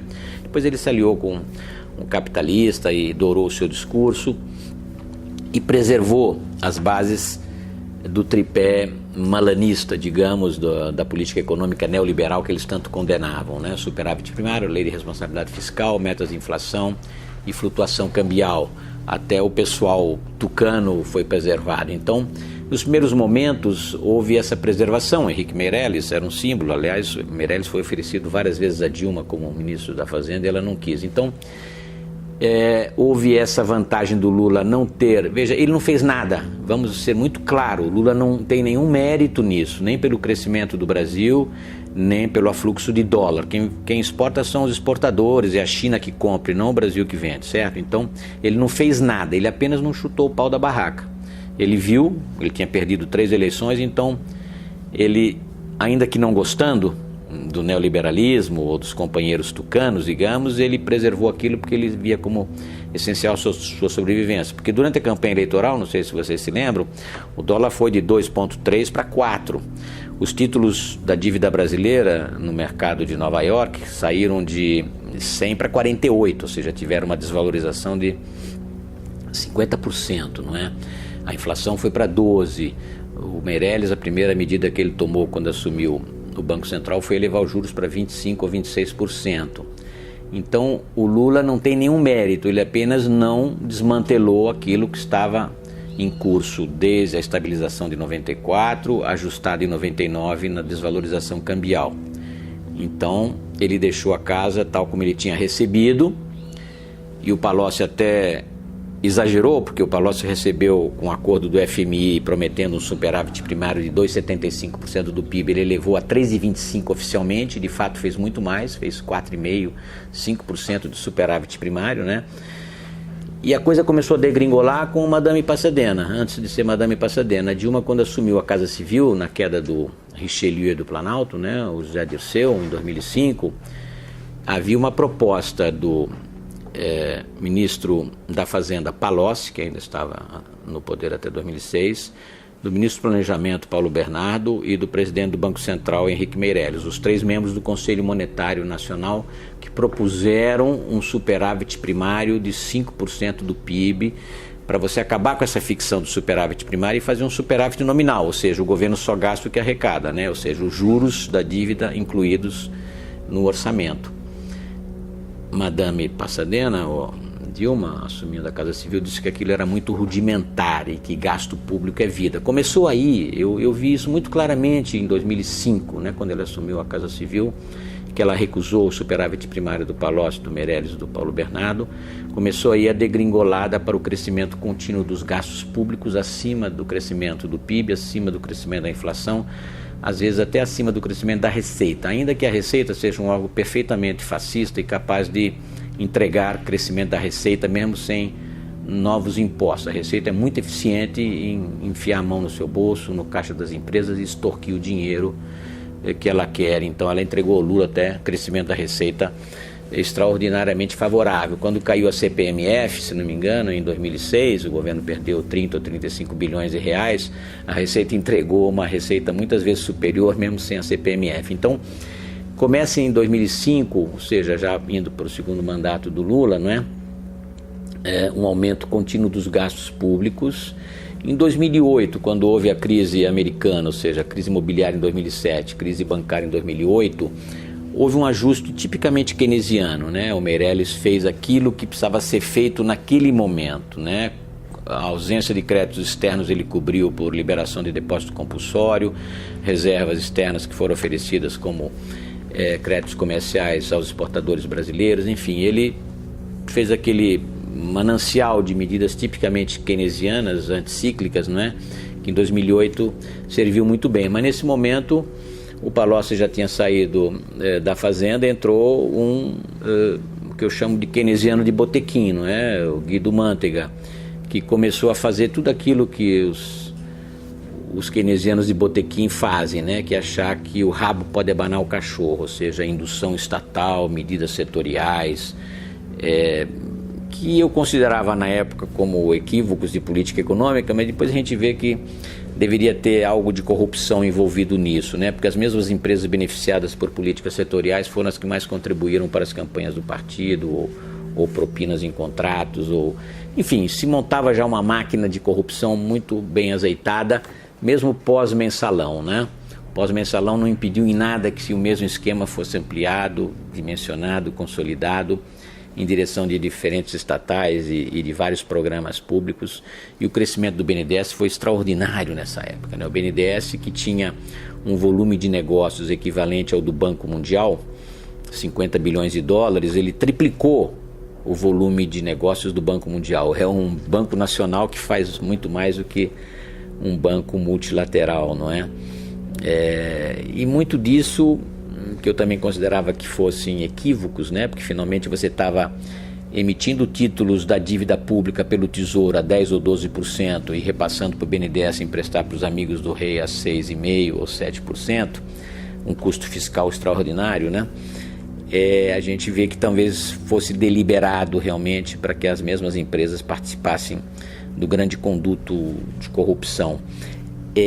Então as medidas começaram a ser aprofundadas a partir da crise americana de 2008, e o que era anticíclico, ou seja, temporário, começou a ser permanente. Indução da demanda, aumento do crédito, e realmente o Brasil tinha uma oferta de crédito muito pequena em relação ao PIB, né? A média mundial deve ser 40% ou 50% do PIB, alguns países fazem mais, 80%, 90%, alguns até mais de 100%, né? Família americana altamente endividada, muito mais do que seu patrimônio, mas o Brasil tinha menos de 20% do PIB em oferta de crédito, e realmente cresceu muito no Lula, mas cresceu de forma exagerada, foi para mais de 50%, 60% do PIB, e muito crédito artificial a um custo excessivo talvez, devido à concentração do setor bancário, e muito desse crédito, por exemplo, na sua modalidade de crédito consignado, a gente também descobriu que era corrupção, não é? Você faz um empréstimo consignado para funcionários públicos, mas você tira uma propina, né? Uma comissão no meio. Enfim, e você não cresce um país, essa é uma regra básica que todo economista sabe, você não cresce um país pela demanda, entendeu? Você cresce um país pelo investimento, pelo supply side, né? Pela oferta. E isso é um erro básico dos companheiros. Desde o início eles tinham essa visão de que o Brasil precisaria criar um grande mercado interno de massas, né? Baseado, portanto, na vocação do nosso povo a consumir, daí o Bolsa Família, daí várias alocações sociais, familiares e outras induções ao consumo popular. criação de um banco popular, que foi uma fraude também, não é? Porque só gastou em publicidade. Enfim, eles fizeram vários mecanismos de demand side, em vez de supply side, achando que o aumento do crédito, ou seja, a disponibilidade de recursos na mão de consumidores, iria fazer com que imediatamente a oferta aumentasse, né? Você então tem a típica política keynesiana: vamos abrir buraco, pagar o cara para abrir buraco, depois para fechar o buraco, com esse dinheiro ele vai comprar produtos e o capitalista então vai movimentar os seus espíritos animais, investir. E é uma equação que não funciona. Aliás, o multiplicador keynesiano é uma fraude em si, é uma fraude econômica, mas isso é algo mais complicado de explicar porque envolve teoria econômica, né? O keynesianismo nada mais é do que uma política anticíclica adaptada para período de crise, para tirar o país do ciclo depressivo e levantar. Então aquilo é necessariamente temporário e emergencial. Na América Latina, o keynesianismo foi transformado em teoria do desenvolvimento pelo Raul Prebisch, né? E nos companheiros virou um mito do desenvolvimento, né? O Celso Furtado e outros. O keynesianismo virou keynesianismo de botequim, como eu digo, e foi o que o Manteiga fez. O Manteiga é um típico keynesiano de botequim, então todas as políticas foram nesse sentido e deram errado, né?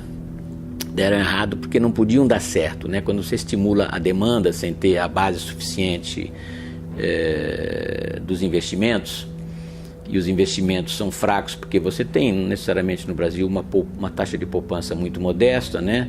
Mesmo juntando com a poupança externa, você não consegue mais de 20% do PIB, e você tem uma despoupança estatal muito grande, né? O Estado ele pratica aquilo que os economistas chamam de crowding out.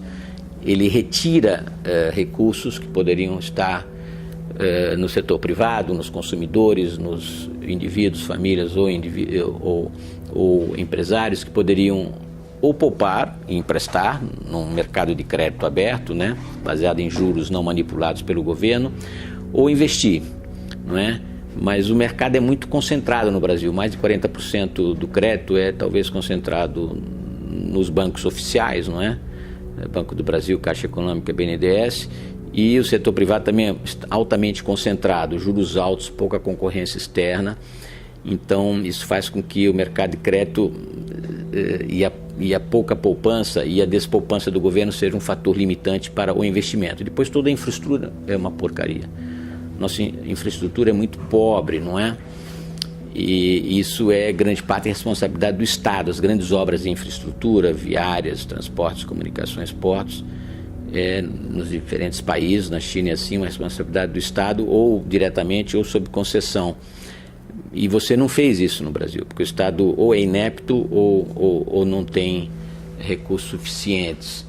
E então é aquela história, a nossa soja é a mais competitiva possível até a porteira da fazenda, porque o agricultor é um grande capitalista que está com os olhos postos em Chicago, né, na Bolsa de Mercados Futuros, sabe exatamente quanto vale a soja, o milho, o algodão, investe naquilo, é muito eficiente, ainda que penalizado por impostos, por defensivos, máquinas, equipamentos muito caros pelos impostos, ele é muito eficiente, mas da porteira até o porto você tem toda aquela penalização da nossa infraestrutura, não é? Um porto que demora 8 dias para carregar e descarregar um navio, quando em Amsterdã ou em Xangai um navio carrega e descarrega em 8 horas, não é?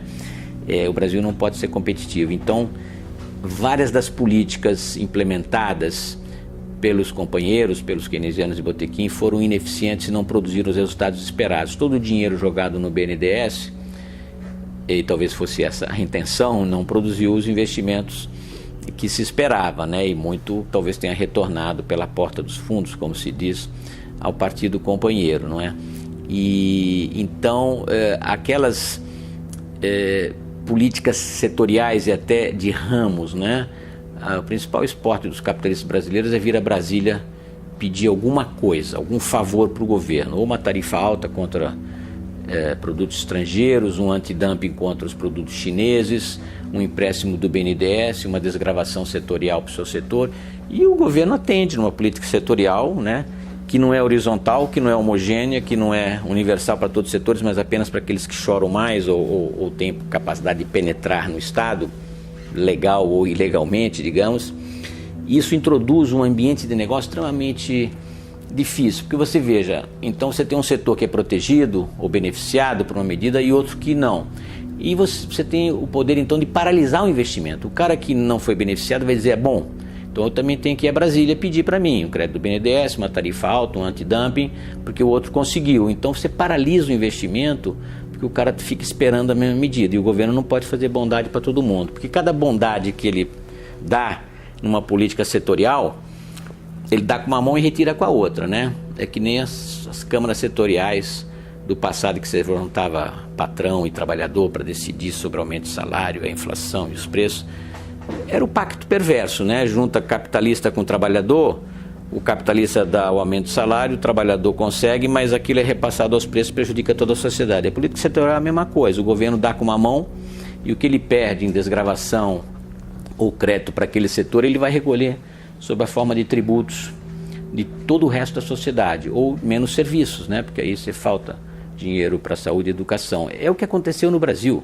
Todas as políticas setoriais deram errado porque foram setoriais, não foram políticas universais. Mesmo aquelas teoricamente racionais, como é substituir o recolhimento laboral na folha de pagamento por um valor sobre o faturamento, né, sobre o valor agregado, ela foi aplicada apenas a alguns setores e não a outros. E no começo você fez 1,5% do faturamento e depois veio o Joaquim Levy por necessidade e aumentou para 2,5%. Então quebra de contrato até anticonstitucional, né?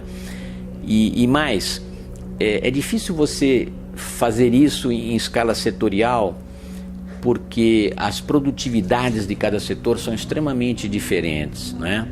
Você não tem, mesmo dentro do mesmo ramo industrial, duas empresas que têm a mesma produtividade, né? O índice de capitalização, proporção de mão de obra. Então é difícil você sair. Então você tem a folha de pagamentos, então recolhe tanto para INSS, FGTS, Sistema S e não sei o que, tá ali marcado, mas é uma folha salarial extremamente pesada, o que redunda em desemprego potencial.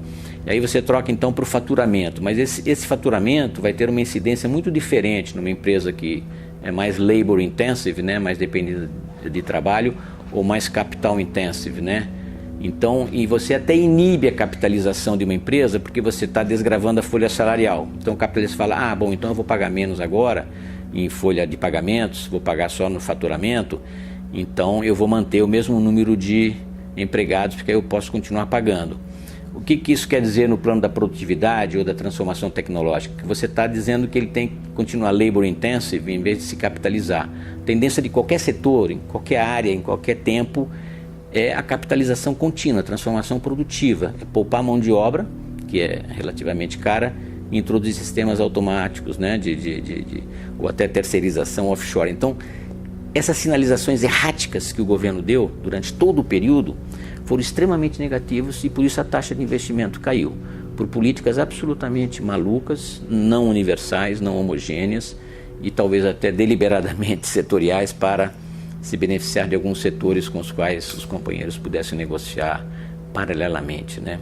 Mais no sentido do termo paralelo aí. Então, o Brasil fez muita coisa errada, sobretudo com a Dilma, porque quando o Lula saiu, ele era, como eu digo, um homem rústico, mas instintivamente muito inteligente, né? Ele tinha aquilo que o Milor Fernandes chamava de ignorância enciclopédica. Ele não lia absolutamente nada, mas ele era um cara muito esperto de falar com os interlocutores o que eles queriam saber e sabia o que precisa ser feito.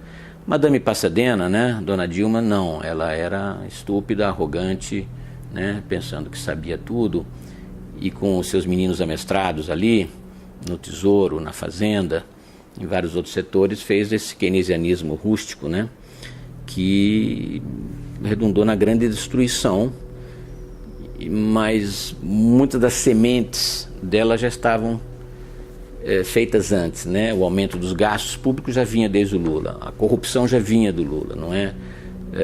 Essas políticas erráticas na área do petróleo, pré-sal, já vinham do Lula. Ela só aprofundou com a sua estupidez econômica, né? Então foi muito triste para o Brasil, né? Mas foi até bom que tenha degringolado. Imagina se ela fosse competente. Até hoje a gente estaria convivendo com uma organização criminosa no poder e eles continuariam assaltando, né? Que ela tenha sido incompetente, grosseira, inepta e teimosa foi até uma vantagem, porque isso acelerou a pressa, né? Porque a gente também não deve esquecer que quando ela começou o poder em 2011, ela tinha uma base congressual superior à que o Lula teve em todo o seu regime. O Lula começou com pouco, por isso que o Zé Disseu teve que comprar parlamentares e bancadas inteiras, depois ampliou para o PMDB, mas a Dilma começou com praticamente 80% do Congresso, né? Porque estava todo mundo mamando nas tetas do governo. Mas como ela era uma inepta absoluta, ela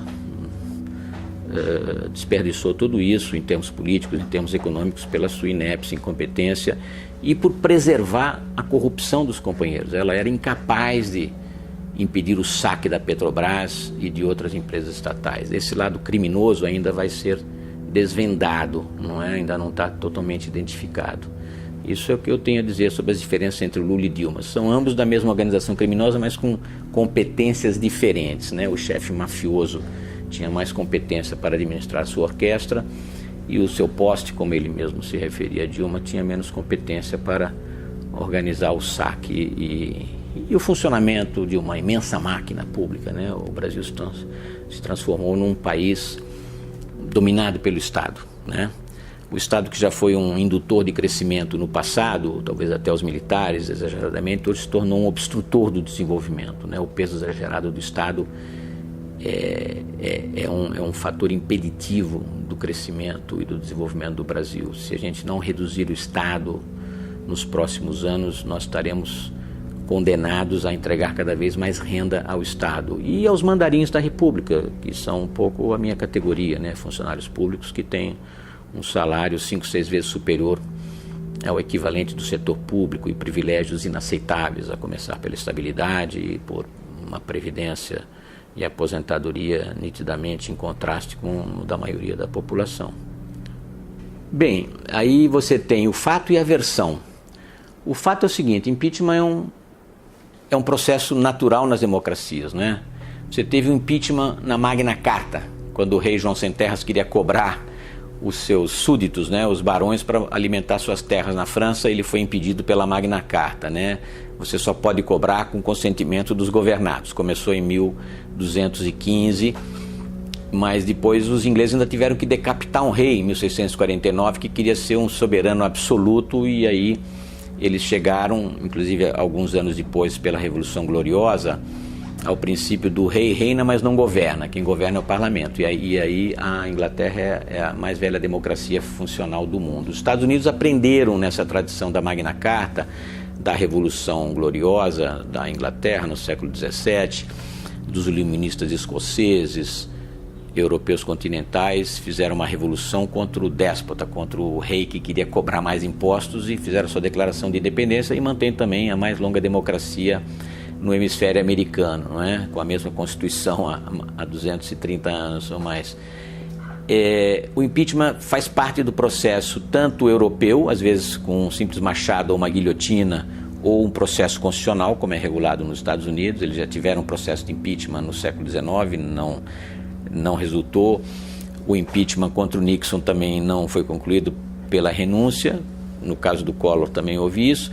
Nós tivemos já um exemplo de impeachment no segundo governo Vargas. Em 1954, em abril, João Neves Afontoura, que tinha sido chanceler do Vargas, denunciou de volta ao parlamento, à Câmara, o Vargas. Houve um processo de impeachment, mas não foi votado na Câmara, ou seja, não conseguiu maioria de 2/3 para dar início ao processo de impeachment.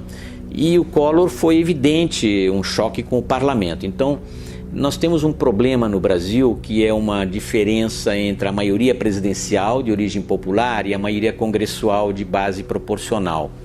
Isso faz com que o presidente tenha que ter apoio no Congresso para governar, não é um sistema parlamentarista. Então, ele tem que comprar o apoio parlamentar, e você chega naquilo que foi batizado pelos cientistas políticos de presidencialismo de coalizão.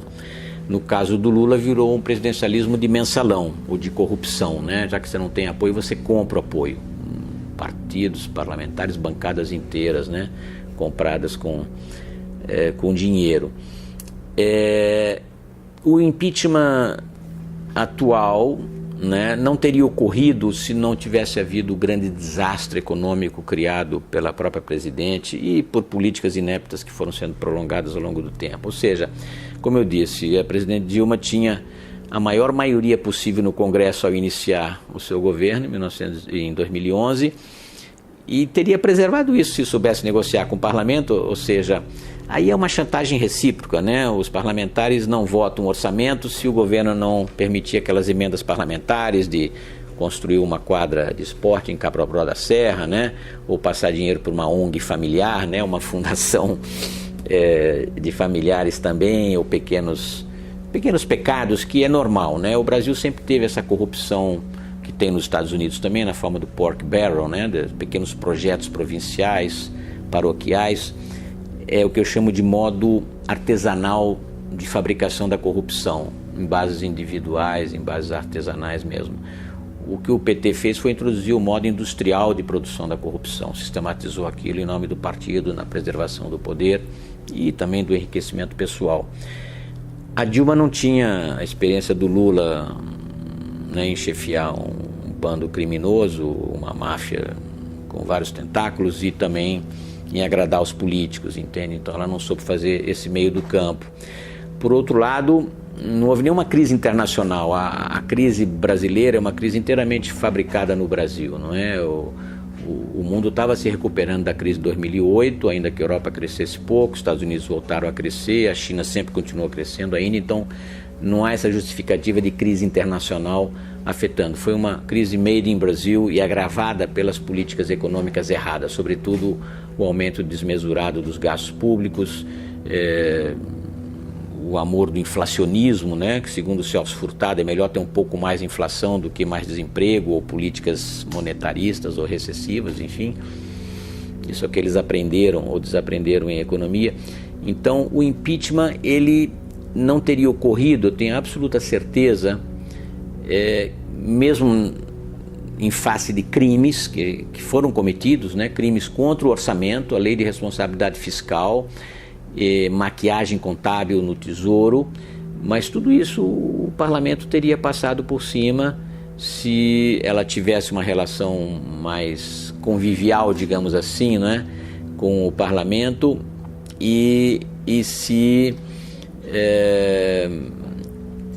ela fosse menos rígida, né, nas suas relações políticas, não é? Inclusive com o próprio partido. Ela nunca foi uma petista de origem, né? Sempre foi alguém, uma transfuga do trabalhismo brisolista, que veio ao PT por oportunismo e que assim era considerado pelos petistas históricos, né? Pelos aparatiques neobolcheviques do petismo. Então ela finalmente não contemplou nem os desejos petistas pelo roubo indiscriminado, né?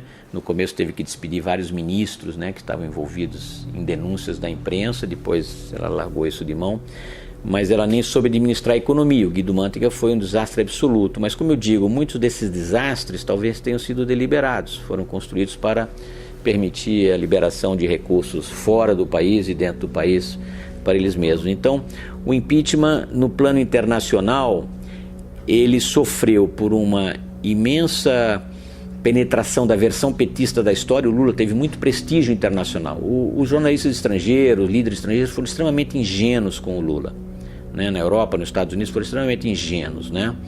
Achando que era o grande líder internacional, que iria dialogar e queria etc, sem conhecer a história das ligações do Lula com os cubanos, com os bolivarianos, né? Todo esse aspecto da mafiosidade sindical e da corrupção política, enfim. Então o Lula tem extremo prestígio internacional, talvez o político com o maior número de doutorados honoris causa do mundo. Acho que ninguém vai conseguir igualar o Lula, né? 35 ou 40 honoris causa. Tudo isso só revela a indigência intelectual dessas universidades, né? Que deram doutorado honoris causa a um cidadão que realmente foi uma grande fraude, mas ele dominava tudo isso com muito dinheiro do Franklin Martins também, né? Muito dinheiro, inclusive para veículos estrangeiros, né? Enfim, então você tinha um grande prestígio do Lula e uma grande capacidade dos companheiros de mobilizarem jornalistas progressistas que são de esquerda no Brasil ou lá no exterior para dizer, estamos sendo vítimas de um golpe, a direita ou os conservadores querem destruir as políticas sociais. Isso pega bem, isso faz parte dessa aura de politicamente correto que finalmente mobiliza esses alternativos, tipo antiglobalizadores, né? Os altermundialistas nos fóruns sociais mundiais. Nós somos pela igualdade, nós somos pela globalização, mas queremos uma globalização menos assimétrica, menos desigual, mais distribuição, mais proteção ao meio ambiente, direitos dos trabalhadores, das mulheres, de tudo, enfim. Todo esse discurso politicamente correto atua em favor dos companheiros. Então, ele, durante algum tempo, convenceu uma certa parte da audiência internacional de que ele era objeto de um golpe e que eram os conservadores, a direita, a mídia monopolizada, como eles dizem, estava tirando uma governante legitimamente eleita do poder. Na verdade, não é nada disso, mas é uma versão, e é uma versão poderosa. Você tem nas livrarias 5 ou 6 livros, ainda antes de acabar o impeachment, já tinha 5 ou 6 livros, radiografia do golpe, história do impeachment, todos feitos pelos companheiros, pelos jornalistas, pelos acadêmicos gramscianos, como eu digo, que são os que instruem a opinião pública, né? São os que escrevem. A direita, os liberais ou os políticos tradicionais são muito pouco presentes na construção da sua versão da história. Então acaba passando essa versão que vai se manter. Você veja, mesmo com um golpe militar e um regime militar durante 21 anos, a versão da história que você tem no Brasil é uma história marxista, é uma história dos professores que diz que aliados deram golpe porque os americanos queriam, né? Contra as reformas de base do Goulart, quando o Goulart era um inepto, né? E toda a população, aliás, pedia uma intervenção militar, mas enfim, não importa, a versão que vingou do período militar é uma versão de esquerda, não é? E eles estão tentando implantar uma versão falsa, mentirosa do impeachment. De certa forma conseguiram em alguns estratos no Brasil, nos professores, né? Tem gente ocupando escola aí contra a reforma educacional ou contra a PEC 241, que não tem nada a ver com estudantes, mas são os movimentos de esquerda, né, que dominam esses chamados movimentos sociais com aspas, que nada mais são do que correias de transmissão. Quem conhece a história do comunismo mundial, né, do marxismo, do socialismo, da Terceira Internacional, sabe que existe isso, existe uma grande manipulação de setores que são sensíveis ao politicamente correto ou às causas progressistas, né? Todo mundo gosta de distribuição, todo mundo gosta de favores do Estado, né? Ninguém gosta de trabalho duro e de realidade, realismo fiscal, né? Competição. Então, essa versão passa e as pessoas acabam acreditando nela. Mesmo grande parte da população brasileira que saiu às ruas em junho de 2013 contra os 20 centavos de aumento nos transportes, né? Estava achando que se pagava realmente muito impostos para poucos serviços públicos, né? Mas queria mais serviços públicos. É uma contradição nos termos, você recusar impostos e querer mais serviços públicos. Hoje você já mudou, já tem movimentos sociais de direita, como se diz, né? A MBL vem para a rua, que já tem essa versão de menos Estado, mais mercado, né? Menos corrupção, menos partidos, acabar com o fundo partidário. Mas isso demora a passar, né? A população sabe o que ela não quer, né? Mas ela ainda não sabe o que ela quer. Isso é uma transição que a gente vai ter que fazer para fazer com que o Brasil mude de patamar, deixe de ser um país tipicamente fascista, como é um país corporativo, né? Como é o nosso, e se torne um país de liberdades econômicas, o que a gente ainda não é. Você pegar esses índices econômicos mundiais de liberdades econômicas, né, do Fraser Institute ou da Heritage Foundation, né, Economic Freedom of the World, o Brasil está lá para o final de países parcialmente não livres, né? Você tem os países absolutamente livres, aqueles suspeitos de sempre, Hong Kong, Estados Unidos, Escandinávia, e tem os países menos livres e tem uma terceira categoria de parcialmente não livres e os não livres, a China, Vietnã, Venezuela, até o Brasil está num lugar muito ruim para a nossa autoestima nacional. Nós somos não somos uma autocracia como a China, mas economicamente nós somos menos livres que a China. A China tem muito mais liberdade no seu ambiente de negócios do que o Brasil. E eu sei disso porque eu morei lá. A China é um país economicamente muito mais capitalista que o Brasil, por contraditório que isso possa parecer. E o impeachment, claro, incomoda não só os aliados esquerdistas do PT e a sua mensagem, como incomoda as boas consciências dos professores de direito que acham que impeachment é muito radical, precisa fazer as eleições e não destituir o presidente, mas é um remédio que as democracias têm justamente previsto constitucionalmente. Eu acho que até demorou demais o impeachment para ocorrer, né? Já devia ter ocorrido no mensalão do Lula em 2005, né? E aí a grande responsabilidade não está nem com Lula nem com o juiz, mas com o partido da oposição. O partido da oposição é um partido inepto, castrado, ineficiente, né? Fernando Henrique Cardoso e o PSDB foram singularmente ineptos e muito tolerantes, lenientes com o Lula, não é? Que já era um bandido declarado, que a gente via que estava envolvido naquilo, e eles acharam que iria desgastar o petismo, que o Brasil precisava passar por isso, e as eleições iriam curar o Brasil do petismo, e no entanto eles usaram isso para comprar parlamentares e continuar mais 10 anos no poder, né? Infelizmente.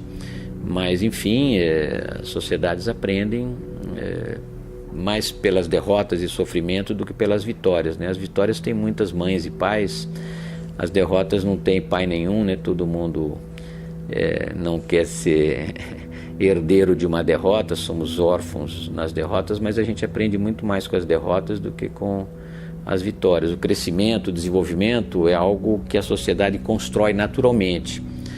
Apenas as tiranias, governos ineptos, né, elites irresponsáveis, inviabilizam o crescimento de um país. O Brasil tinha tudo para ser muito mais desenvolvido, muito mais avançado, muito mais rico do que é hoje, se não fosse por elites ineptas, né, por políticos predadores, não é?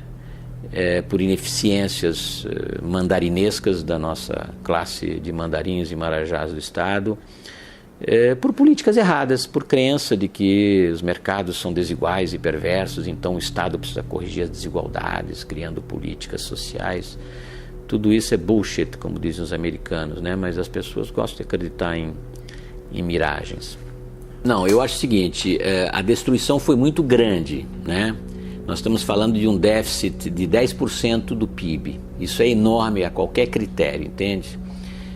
Países quebram com 10% do PIB. A gente não cresce porque a gente tem mecanismos carreadores da poupança coletiva, né, para o Estado, ou aumento de impostos ou inflação. Quer dizer, quando você tem um desequilíbrio econômico, como é que isso é resolvido? Mais impostos, mais dívida pública, mais inflação. O Temer está tentando administrar uma arquitetura extremamente complexa, que é não criar impostos, não produzir mais inflação, mas a dívida pública vai continuar aumentando a ponto da insolvência. A trajetória da dívida pública nossa é para 75%, 80%, 85%, 90% do PIB. 90% do PIB a um juros de 10% já é um país insolvente, ninguém consegue isso. Você teria que fazer um esforço fiscal em que mais de 50% ou 60% da receita só iria para o pagamento de juros e o resto para aposentadorias, e não sobraria absolutamente nada, não só para investimentos ou manutenção dos serviços correntes do Estado. Então nós estamos num caminho inviável. O que a gente está fazendo agora é dar uma perspectiva aos investidores, aos aplicadores nacionais e estrangeiros, de que o governo sim tem um programa para reduzir progressivamente os gastos públicos, limitando pela inflação, ainda que isso seja insuficiente, porque o governo pode produzir mais inflação para gastar mais, não é isso? Deveria limitar pelo centro da meta de inflação, que é 4,5%, né? E não pela taxa de inflação que pode ultrapassar o metro, mas enfim. Porque seria muito doloroso, você teria que realmente aplicar uma recessão muito grande. Nenhum país saiu de uma grande catástrofe econômica sem uma recessão de algum tipo, mini, média ou maxi recessão. Israel, Argentina tiveram maxi recessão, outros países mini recessão. O Brasil fez uma estabilização em 94 sem recessão. A contrapartida foram juros altos. Isso nós pagamos em 99, quando tivemos que reajustar e fazer a flutuação cambial. Aí saímos da âncora do dólar e fomos para a âncora de inflação, metas de inflação. Aí o serviço estava feito. Tudo bem, depois os lulopetistas abusaram e gastaram mais do que a arrecadação, o crescimento do PIB, o crescimento da receita. O desastre foi de tal dimensão que você vai passar uns 3 ou 4 anos só para tapar o buraco. O buraco que é 170 bilhões esse ano, talvez mais, e anunciado 139,5 no ano que vem, provavelmente mais. Você está falando de, em qualquer hipótese, para qualquer país, 300 bilhões de dólares é muito dinheiro mesmo, para qualquer PIB. A Grécia, e o Brasil é uma Grécia potencial, ela hoje está melhor que o Brasil. Apesar de que a gente tem uma dívida pública de apenas 70% do PIB, e a Grécia tem uma dívida de 170% do PIB, ela tem juros menores do que o Brasil. Paga 5,5% mais ou menos pelos seus títulos da dívida, que foram renegociados no âmbito da Troika, né? Banco Central Europeu, Comissão Financeira, FMI, né? Banco Central Europeu, enfim, eles ajudaram a Grécia. Nós não temos nem uma Troika e nem o FMI suportaria o ajuste brasileiro, não temos o Papa, não temos nada. Então, o ajuste vai ser muito grande. Eu entendo que a gente vai passar uns 10 anos estabilizando o Brasil, porque você está só tapando buraco. Nesse ano e no próximo é tapar buraco. Se você conseguir produzir zero déficit, isso só vai ser, anunciam os economistas, em 2019. Eu acredito que vai para 2020, 2021. Em 2022, quando a gente estiver comemorando 200 anos de independência, o Brasil vai ter uma renda per capita inferior à de 10 anos antes, tá? Em 2022 nós vamos ter uma renda per capita real inferior à de 2012. É o preço que a gente está pagando pela grande destruição lulopetista. Bom, mas aí a partir de 2022, depois que você tapou o buraco, depois que você estabilizou o déficit, né, nominal, você precisa voltar a crescer. A quanto? 2,5%, 3%, 3,5%, 4%? O Brasil não tem poupança nas condições atuais para crescer a mais de 4%. Não tem poupança. Uma poupança de 17%, 18% do PIB, mais 1,5% ou 2% do exterior, não fazem. Isso não é científico, é empírico, né? Mas os economistas sabem por experiência que para crescer 5%, você precisa ter pelo menos 25% de poupança. Os chineses só crescem a 8% ou a 10% porque eles têm 40% de investimento e mais de 50% de poupança, né? Claro, porque o chinês também não tem previdência, não tem seguro-saúde, não tem nada, nem acidente de trabalho, então eles guardam metade do que eles ganham e isso é capitalizado, né? No Brasil, o mecanismo é, como eu falei, de despoupança. Você tem muitos recolhimentos laborais, muitos impostos, isso carrega um enorme volume de recursos para o Estado. Eu estou falando aí de 2/5 da riqueza nacional que é carreada para o Estado, mas um volume mínimo de investimento. O Estado no Brasil, na era militar, chegou a investir 4% ou 5%, o governo, né, para um investimento de 24% do PIB, a gente cresceu a 7%, 8%, 9%. Mas o Estado hoje produz despoupança. Quando o Estado investir, ele vai produzir igual ao que produziu nos últimos anos, 1,5% de investimento público, né? O resto é investimento privado.